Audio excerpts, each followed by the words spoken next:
Mr. Speaker, I rise in support of SJ Res 9, sponsored by Senator Marshall of Kansas. This bipartisan resolution will protect voluntary conservation while eliminating the litigation-driven listing of the lesser prairie chicken. Last year, the U.S. Fish and Wildlife Service published a final rule listing the lesser prairie chicken as an endangered species. The rule created two distinct population segments. The northern segment, which covers Colorado, Kansas, Oklahoma, and the Texas Panhandle, the lesser prairie chicken would be considered threatened in that area, while in the southern segment, which covers New Mexico and West Texas, it would be considered endangered. The lesser prairie chicken is a boom and bust species that is extremely susceptible to precipitation in its native range. Simply put, when it rains, the lesser prairie chicken populations grow, and in droughts, their populations often shrink. To ensure a healthy lesser prairie chicken population, a private voluntary conservation effort known as the Range-Wide Plan was developed and implemented in 2013. At the time, the Fish and Wildlife Service declared that the voluntary conservation efforts being undertaken were an unprecedented collaborative effort that produced a sound conservation plan for the lesser prairie chicken. As part of the Range-Wide Plan, voluntary conservation agreements were formed that allow private landowners and businesses who operate on federal lands to implement voluntary measures to conserve habitat. These programs have proven to be successful, with private industry investing $65 million into species conservation and nearly 6 million acres of habitat conserved for the lesser prairie chicken. These investments have produced results. They've resulted in population growth from less than 20,000 birds in 2013 to more than 35,000 birds in 2020. However, the listing puts all of the voluntary conservation efforts to date in jeopardy. The unavoidable truth about the ESA is that a listing means less private investment, which harms conservation efforts. And some people might ask, why is it so important that we talk about the lesser prairie chicken on the House floor? Some people might say, why on earth would the Fish and Wildlife Service move a species from threatened to endangered that went from 20,000 to 35,000 in its population in less than 10 years because of conservation efforts? What would inspire the Fish and Wildlife Service to do such a thing? You would think that if species were increasing, they wouldn't go from threatened to endangered, they would go the other way. But I think this map behind me tells the motivation behind the Biden administration, the motivation behind this U.S. Fish and Wildlife Service to make the lesser prairie chicken not threatened but endangered. Good morning, friends. I have breaking news to share with you today.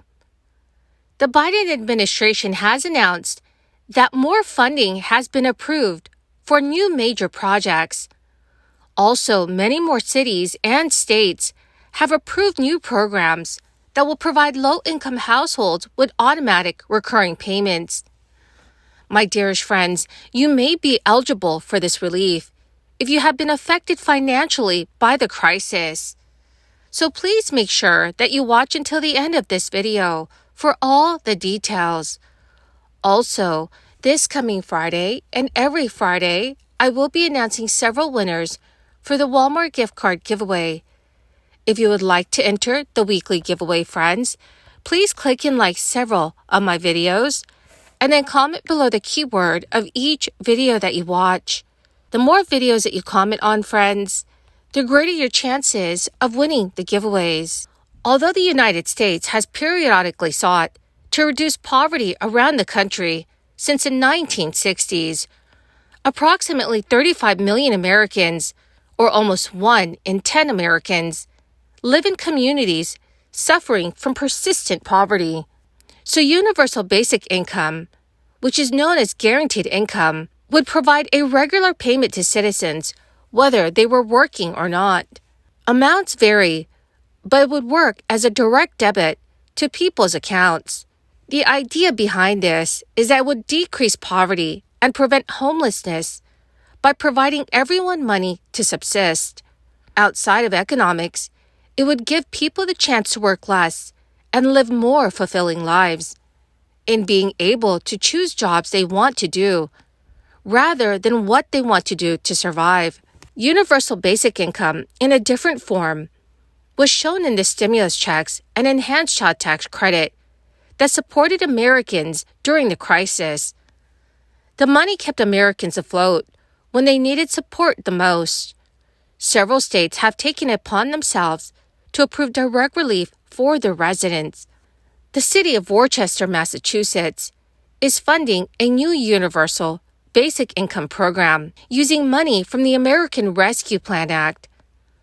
The Worcester Community Action Council announced it had received $250,000 in funding from the city. The Worcester Community Action Council announced that it had received $250,000 in funding from the city to pilot a program that will give a monthly stipend to a number of low-income households. During the 2-year program, participants will receive monthly payments between $100 and $500 on preloaded gift cards, which they can use as they see fit.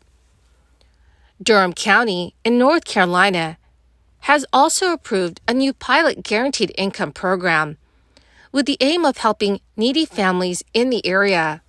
The initiative was approved unanimously by the Durham County Board of County Commissioners last week. The program will provide 125 families with $750 in guaranteed income per month and will conduct surveys to gauge the outcomes. The program will be bankrolled using $1.69 million in funding from the American Rescue Plan Act. But one of the requirements to be enrolled in this program was that the households must have a child under the age of 18 and have an income of at or below 30% of the county's median income. The Biden administration is also continuing its push towards Internet for all by the year 2030. The administration has announced about $667 million in new grants and loans to build more broadband infrastructure in the rural United States.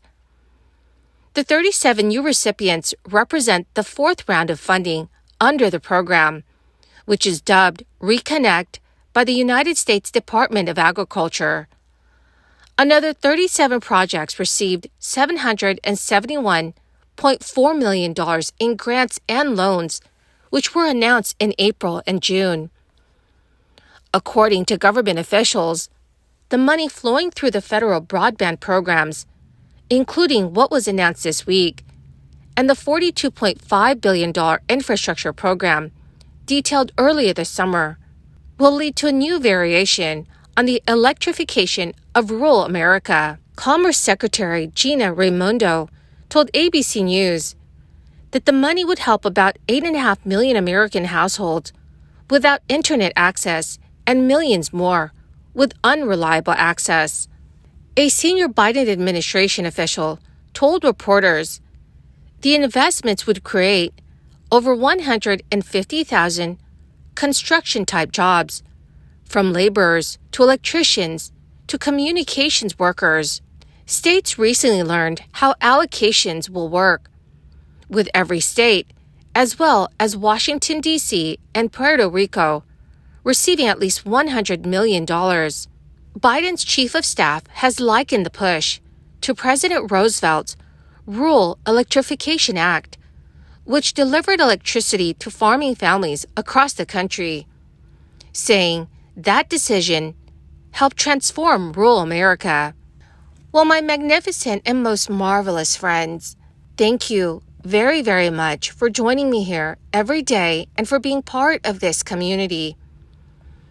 To say thank you and to show my appreciation, I will be announcing several winners every Friday for the Walmart gift card giveaway. My friends, please make sure that you enter these weekly giveaways by clicking and liking several of my videos, and then comment below the keyword of each video that you watch. The more videos that you comment on, dearest friends, the greater your chances of winning these giveaways. Thank you and have a wonderful and very blessed week.